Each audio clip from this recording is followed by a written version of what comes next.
Thank you so much, Harvey. It's wonderful to have you in front of this room. It is with great pleasure that I introduce our keynote speaker. All of us know him as Larry Harvey, the founder of Burning Man.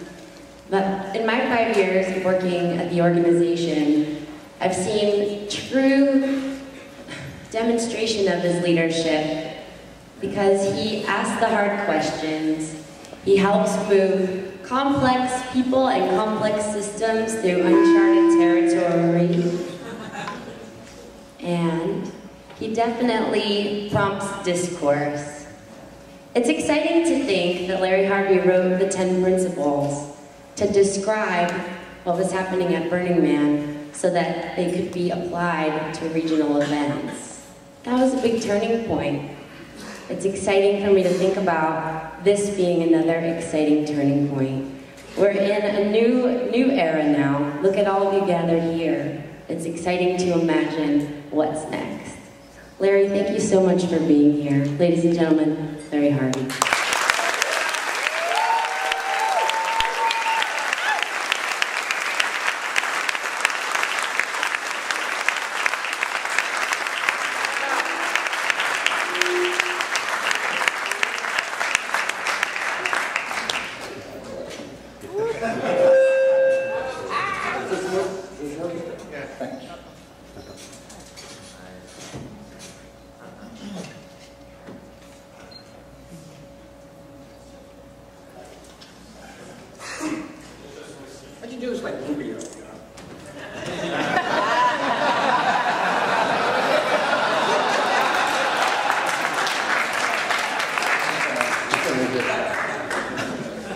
I apologize to every Republican.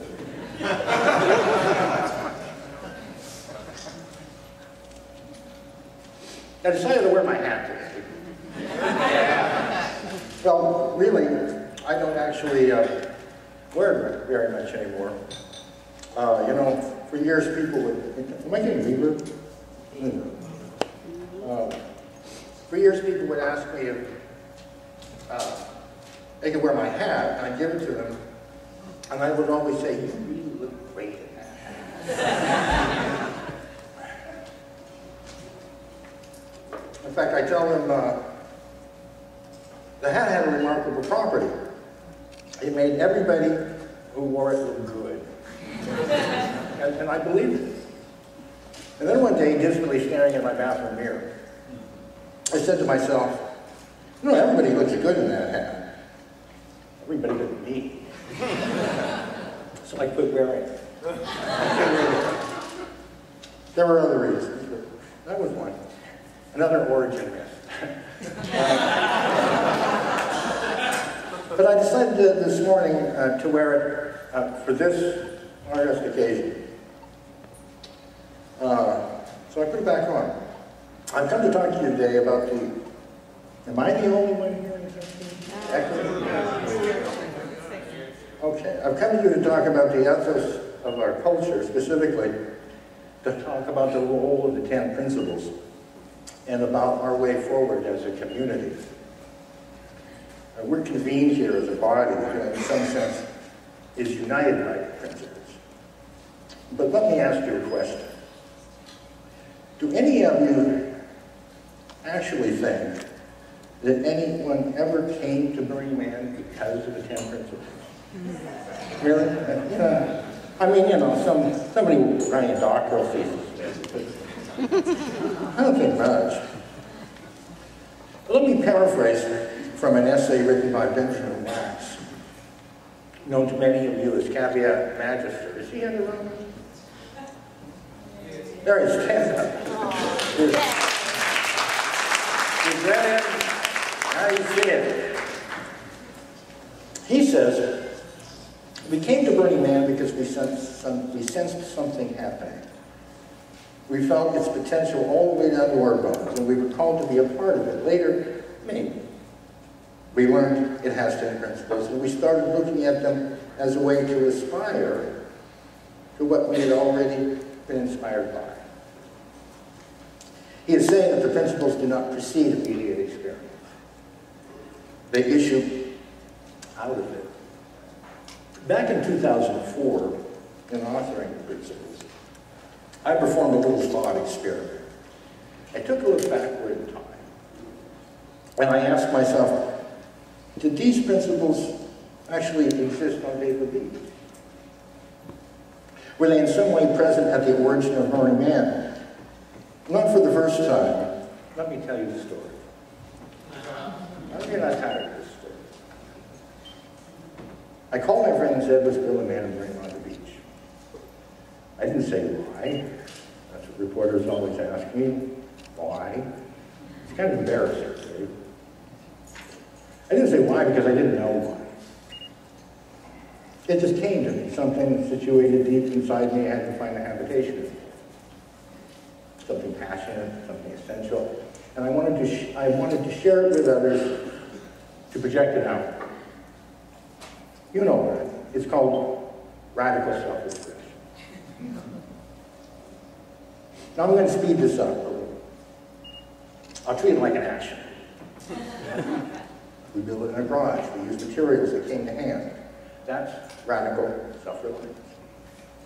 When we took it to the beach, we needed help transporting it. We called our friends. That's called being left.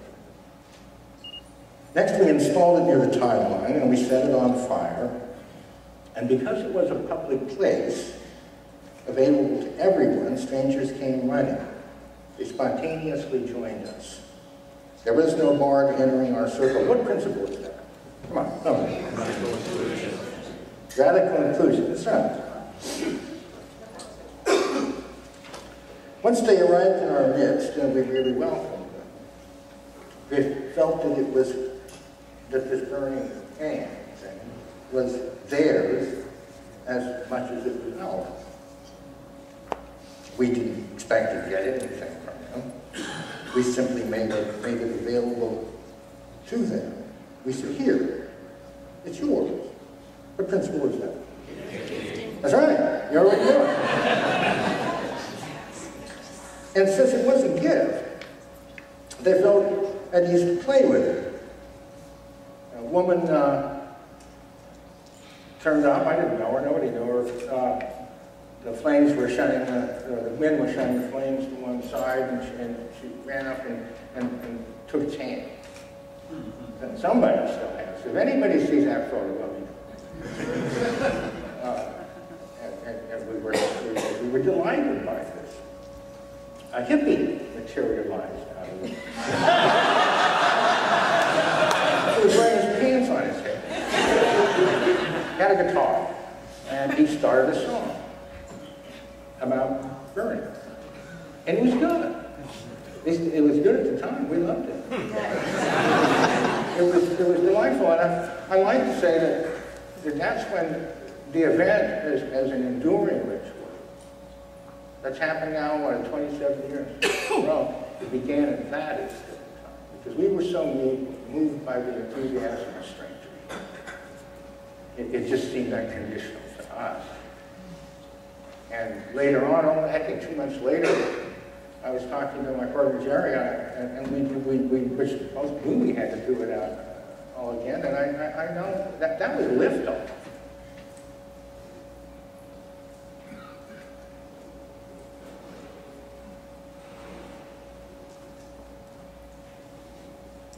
So, because it was a gift, people started participating. And that's, of course, the principle of participation. The principle of participation says, we achieve being through doing. Everyone is invited to work. Everyone is invited to play. We make the world real through actions that open up. You know, it's a little known fact that during all those years on the beach, not one of the carpenters, the people who helped to craft it and raise it, not one of them ever asked me what it meant. Nobody ever did. Isn't that remarkable? They were so immersed in doing and being that they didn't have to. You know, there's kind of natural sanctity that surrounds things like that. People often don't speak up and say what it is because it's so contained within them, and it's so connected to everybody else. And it's so manifest and imminent that it's almost a profanation to say anything. You know what I mean? Everyone's been through experiences.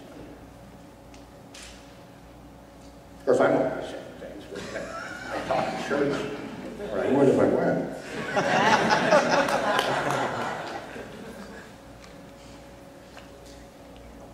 You know, they didn't have to be told what it meant, but consider their experience and consider the actions that generated that experience.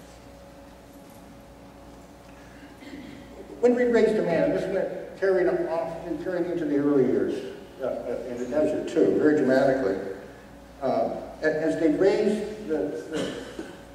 we put a hawser, that's like a rope that you tie ships, big thing, someone that scavenges. And we tied it to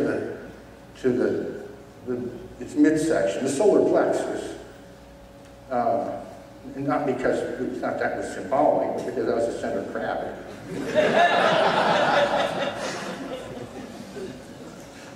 And everyone would get on the rope, and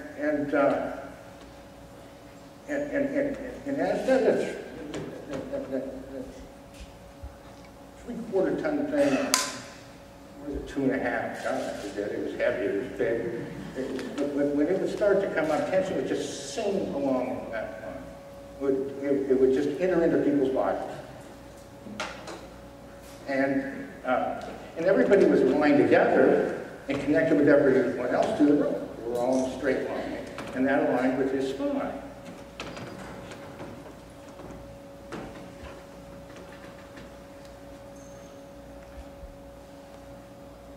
And when that figure rose to 45 degrees, well, on the ground, it just seemed like, no longer than you're living. But at 45 degrees, when it started coming over us, it was appalling.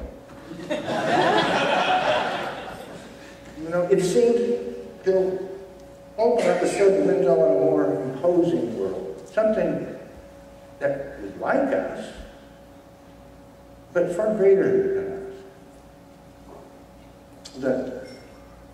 This man who would issue out of us, especially the carpenters, they labored over it, they bled on it, they carried it on their shoulders. They issued out of us like a baby. We were holding this big umbilical cord. It was now probably, you know, far greater than us all. And it filled everyone. I'll tell you the truth, I wasn't even on that line most of the time because I like to watch. Just watching them, to see what they think. But even watching, I partook of the emotion. It filled him with awe, with elation, and with fear. And it was my time. Since the thing had no brakes, and it might easily have fallen forward and skewed everyone a little pointy sticks. How to get your attention. You know, it was kind of like that animated moment when the man who stayed, very steady, fixed all this time, his arms go up, you know, and he seems more animate than he'd been moving all week long.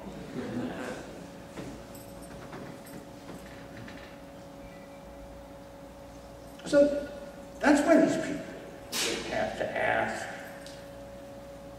wait a minute, they were caught up in this continuous arc of I am, expression, self-reliance, we are, participation, communal effort. It is this great thing beyond us. Contact, what is the principle of idiocy? There is contact with a natural world, exceeding human powers. Burden is a burden. It passes through us and it changes who we are. And we all know this. Let me put this another way. Let me distance this a little bit and look at it as psychology. didn't have to ask what it meant because they introjected it. That's an interesting word. It's a psychological term. It's actually a Freudian term. Interjection means, or describes what happens when, as a result of experience, people incorporate attitudes or ideas into their personalities unconsciously. In the mission statement of the Burning Man of Black Rock City, it says we prefer embodied ritual to subconscious symbolism. I don't know if that makes any sense because nobody understands that. But that's what that was, embodied ritual. It was, we did it. It aligned us. It was beyond words in a sense.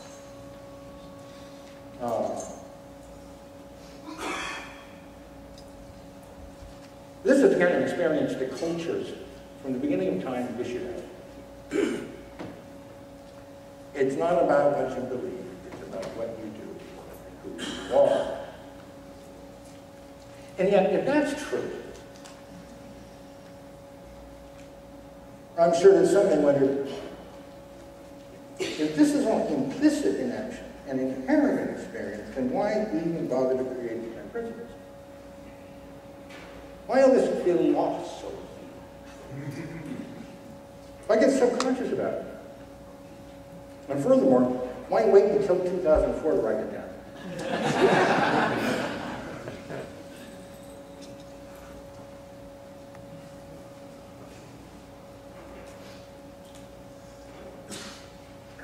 So let's consider the genesis of the regional movement. This was alluded to earlier. In 2004, Burning Man had gone to a fair city, and many people had experienced this fully integrated way of life at that scale. Very persuasive. Good standing for the whole world somehow at that scale. And then they'd gone back to their communities determined to keep being that way in their personal lives and with others. If they just consumed it, they wouldn't have done that. Instead, what they've done is they introjected it. They internalized it. They made it a part of themselves, these values that they just sensed. And they wanted to rehearse this change they felt in themselves. They wanted to find a way to keep doing it. But this presented them with a challenge. Here are a couple of the problems they faced. First, what they experienced was very hard to explain to people. They talked to their friends and co-workers who had been to the event, only to realize that it's very difficult to construe this for people. I'm sure many of you have experienced this. You can go on and on raving about a disjointed series of epiphanies only to realize the people you're addressing are beginning to look like little gingerbread men with raisin eyes. That's because they don't have anything to compare it with. And it's so uncommon. It doesn't fit into their position. And then, if you get really frustrated trying to you might say, oh, you just have to be there to understand it. And then someone else might say, oh, it sounds kind of like a cult to me. And you might want to reply, no. This isn't dictated to me. It's a self-service cult. You wash your own brain.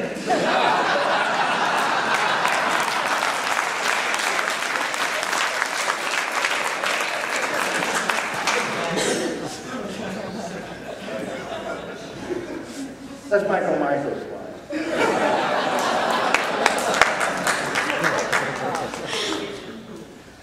Secondly, even when people coming back to their homes out there talk to their fellow burners, it was challenging. because they didn't want to just swap stories. They didn't want to be fans. They wanted to do something together. They wanted to, in some sense, recreate Burning Man, but without the context and the institutions and the mood of Black Rock City around them. This also proved difficult. So a call arose throughout the diaspora for some kind of credo, some kind of statement about what we all have in common.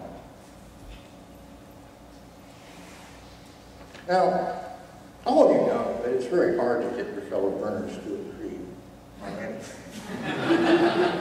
Especially if it's dictated by some central authority. Let me see a show of hands. How many of you know how difficult this is? Come on. Well, congratulations. I think we have unanimity.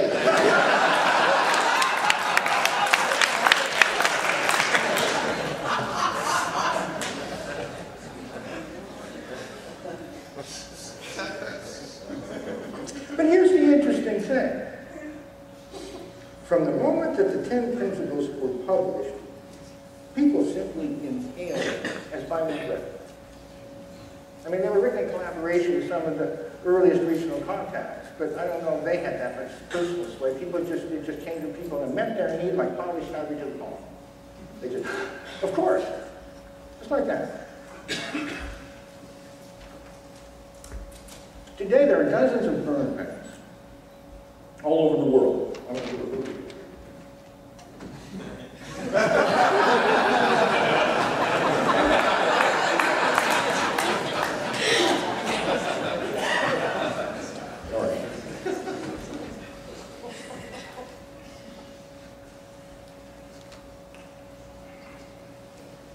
And all of these events are part of a network, as you know, and the organizers of them have agreed to honor the 10 principles. That's because these principles are very useful. That's why we're accepted so much. They're very useful. Useful so that you can do things with other people. So useful, in fact, that the Burning Man Project has adopted them at its very core. Its mission is to spread Burning Man culture throughout the world. What is more, the project will be governed by what we call the Philosophic Center. Now, let me quote from the Philosophic Center's mission statement. I mean, usually in organizations, philosophy, well, and I was in the Army, and the sergeant would introduce the chaplain, and he'd talk about goodwill toward men and something, and then the sergeant would say, well, thank you, Padre, dismissing him, and then they'd say, you know, and I'll grab your nuts and grab your gun, and, you know, just get down to the business of killing people or with business making a lot of money. But this philosophic stuff is going to be a little different. Here's what it says in the bylaws of the project. It says the Philosophic Center, you have to listen this carefully. The Philosophical Center will serve as both the conscience and the collective memory of the Burning Man project. The Philosophical Center will guide the interpretation and application of the 10 principles in the project's operation, and will elucidate the principles by means of a precedential approach that examines how these principles have been effectively used to solve past problems, to answer questions, laying particular stress on how these principles have historically emerged from immediate experience. In other words, these aren't the 10 Commandments we're talking about. They're a little more like the Talmud, in that we're not saying they're prescriptive, they're descriptive, not prescriptive. They don't say, you have to do this. Moses didn't bring it down. They're saying that this is what was done, what was felt, things that emerged from doing and being. And put this way, will instigate a form of discourse, or can do that, discourse throughout our community about what is essential. Let me illustrate in a couple ways how this can aid us all and think together. And thinking together, be able to do things. Starting about 2-3 years ago, we began fanning out into the world, looking for organizations that were doing things that we intuitively felt like a lot like us. So this is the time not just to be vain about what we've all achieved, is to look beyond that and look at other ships on the ocean, and let's form a flotilla together. We want to change the world, and we've got to bring in help from everywhere. And the project is saying, we're here to not just disseminate learning, we're here to find learning in culture, even if it isn't in our lineage. Even if it is like us, it acts like us, it is us. And so we've gone to various places, principally looking at events.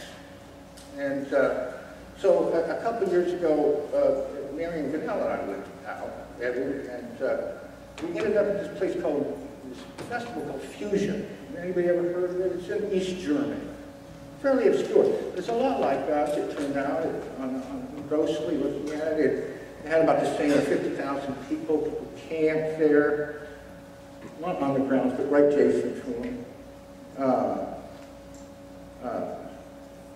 We saw they picked up after themselves. We saw that.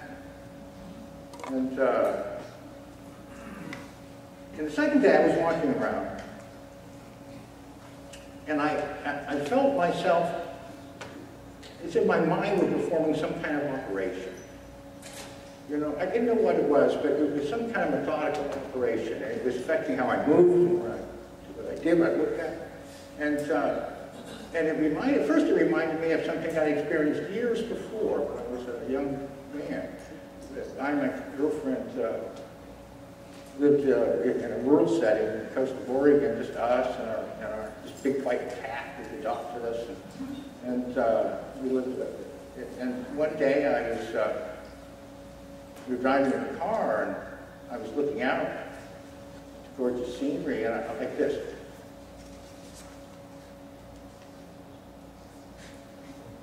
And I thought, you know how it is.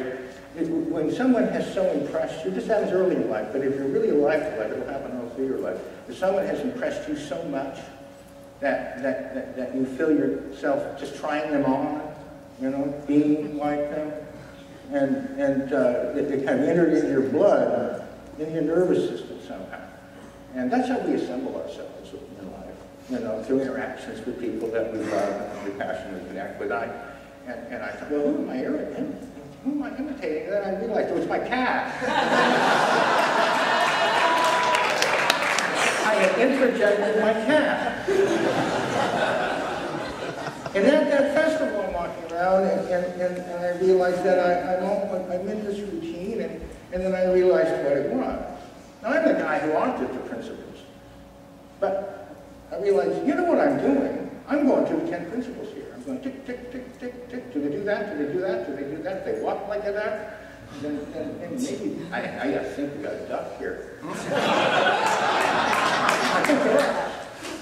So that's one use you can make of the 10 principles. You know, it helps you to think heuristically, that is, discover information, make discriminations, you know, see what we are in other things. And that's a really valuable tool for us all going forward. But let me give you another example. And it affects many of you more directly.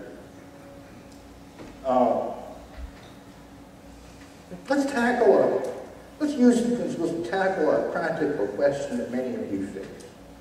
Particularly those of you who organize the current events out there. Some of which are getting fairly large. In fact, we're really pressed right now. I don't know if you noticed it, but when we sold our tickets last year, and a big tsunami hit our shores, informed to me. It didn't stop there. It fell off that beach and then it swept out to the regionals and hit their region. And then everyone would say, oh. I thought, oh, damn. No, we're in the same problem. We got a problem. We got a common problem.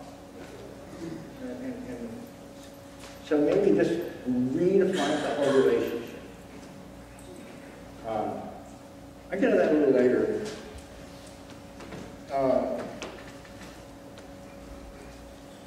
But first let me say that part of the challenge, not just in terms of these events, part of the challenge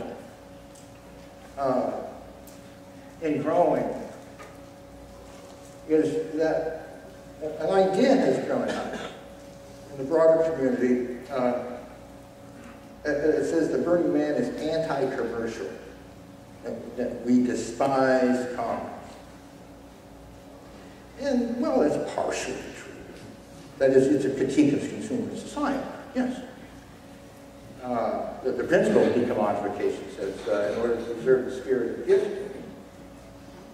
our community seeks to create environments that are unmediated by commercial sponsorships, transactions, or advertising. We resist the substitution of consumption for participatory experience. Well, yes, we do.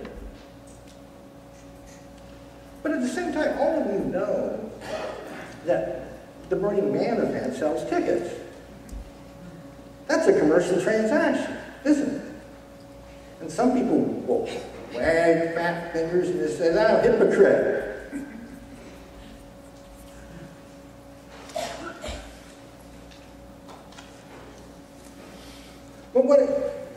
But at the same time, this is where it can get more interesting. Especially if you use one principle to interrogate another. Our practice running the event is also informed by radical self-reliance. And this is an inherently economic principle. How do you marshal resources to do things? How do you marshal more and more resources? What tools do you use to do things when things start to get bigger? Well, my partner Jerry James and I used to scrap lumber when we built the first man. But when it got to larger scales, this inevitably required money. So first we used our own money, then we passed a hat at the event, and finally we sold tickets. It was a full-time job, and we paid ourselves.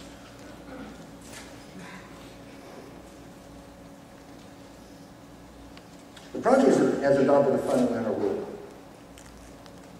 We say that nothing less than all the 10 principles combined will really do, and that means you can't hold up one principle as some kind of dogmatic command.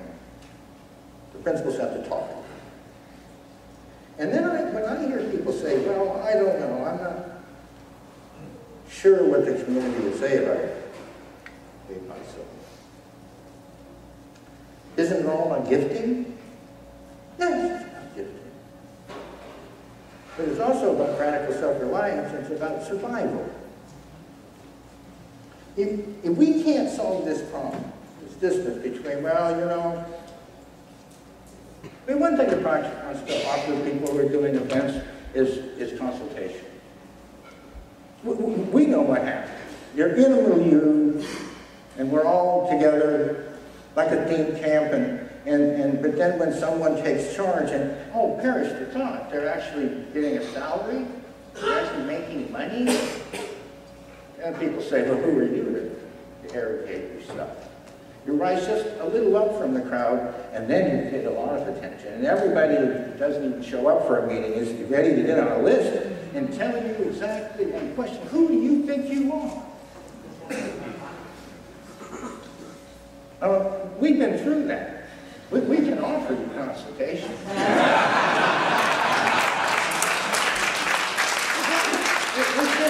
It must be to everybody. I can tell you, if it's any comfort, what eventually happens.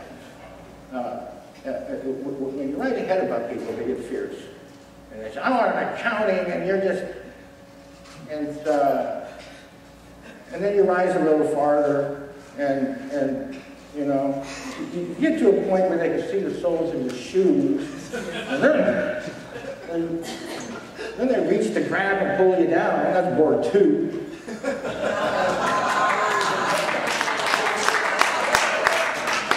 Pull you down, you're too up it is.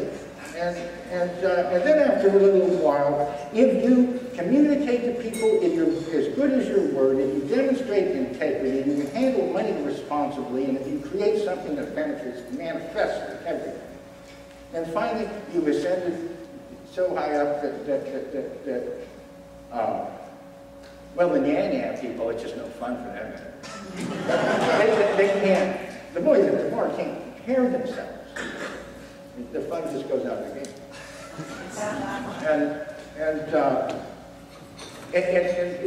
So, but that's something to think about because, you know, one of the biggest challenges that faces everyone is this business about how do we deal with the issue of money. We've got to grow up. We've got to be able to, if this thing is going to move out into the world, then we have to solve that question. It's not going anywhere. It'll just be kept down to a very small scale. Because no one will be able to organize it sufficiently, they won't be able to devote enough time to it.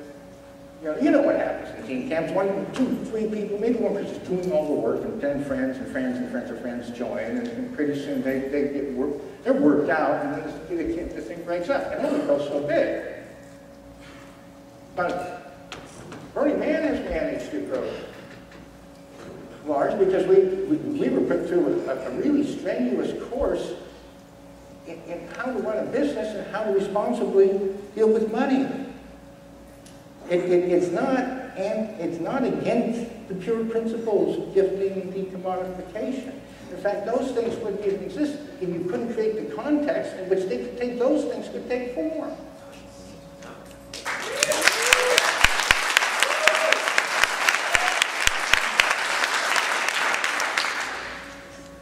You know, I said that in 2004, as I composed this living document, principles, I did a radical thing. I reached way back to the past. And I also said that I was impelled to do it because the people out there, you people in fact, wanted to move into a greater future. That's why they were created. We stand here on the brink of that future. And let's not be defeated in that. It's time to use the world's tools to affirm what we are. And that's the only way we're going to realize our mission together. Now, listen, I've got one last question for you. Oh, and by the way, later in the year we hope to come out with a blog suite, like the one we did in Metropole, I don't know if you remember. There was all that urbanism, and it's going to be about 10 principles. And then eventually, perhaps in 2004, we want to start a road show or inspire people to do it locally or a bit of both. And people can need to talk about discourse in terms of the principles. Using history, looking at them empirically, using them as a tool. So that we can think together and act together to do greater things.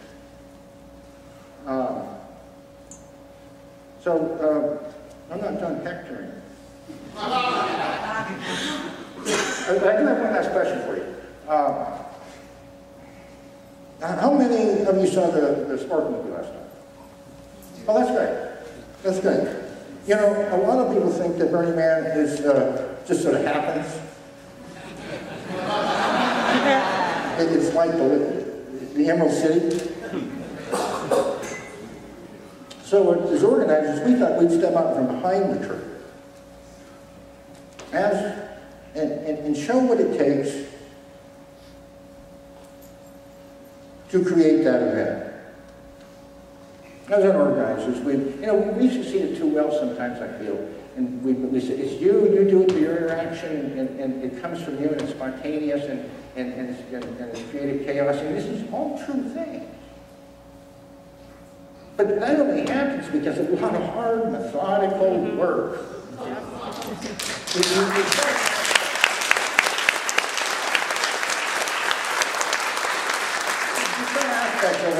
Film. Now, it wasn't glamorous. And they filmed us at meetings and doing things, and they had to throw most of it out because it doesn't look very interesting from the outside.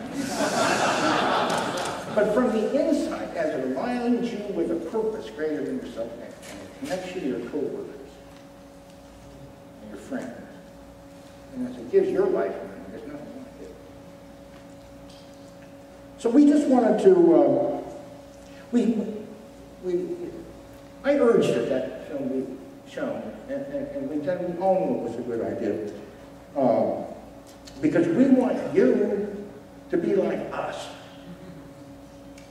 We want you to be like us. And now,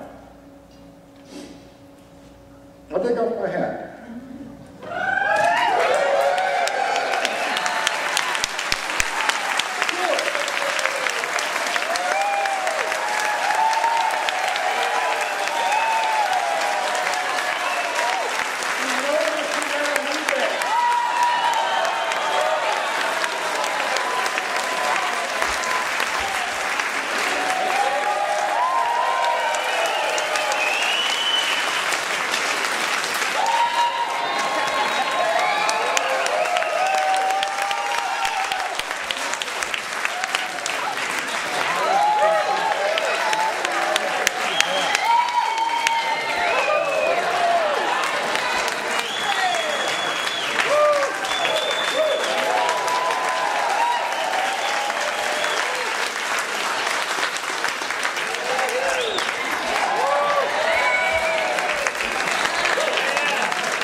Finished accessorizing my outfit.